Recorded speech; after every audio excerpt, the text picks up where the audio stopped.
in peace.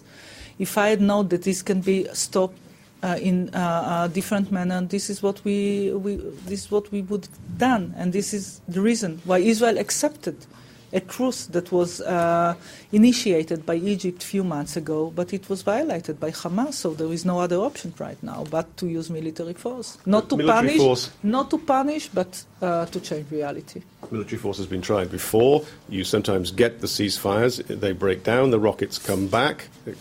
What is different this time? Why is it going to change this time through military means? Until now, Hamas had this equation in which they target Israel. Israel shows restraint or have a short-term military operation that doesn't change realities. For the first time, I think Hamas begins to understand that we are determined, that this is going to change reality, and this is not anymore a story in which they target. We are targeting back, and we are back in a situation, a reality in which they can target Israel whenever they feel it's possible. So yesterday seemed to me, the Israeli version of shock and awe. I mean, it was something none of us expected. No. Would you describe it in those terms, and do you think it's had quite an effect? Yes, this was the idea. The idea was to surprise them. I mean, they had this feeling that they can do whatever they want. For months now, they targeted Israel. Israel showed restraint. We entered this truce when it was violated. They had this false impression that Israel is not going to act against them.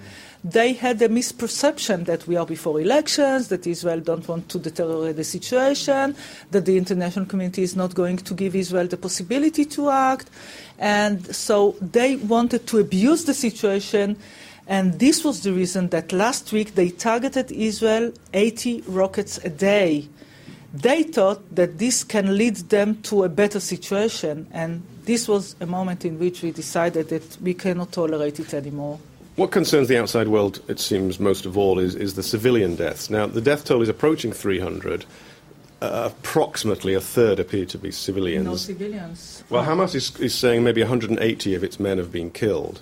That leaves about a third of civilians. Do you not accept those figures? We don't accept these figures, and this is not only the values of the international community. These are our values as well. We are targeting Hamas. We are trying to avoid any kind of civil casualties.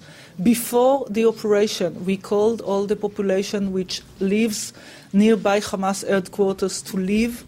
We are doing everything in order to avoid or minimize civil casualties, but a war is a war, and these things can happen. This is not our intention, but we cannot avoid completely any kind of civil casualties.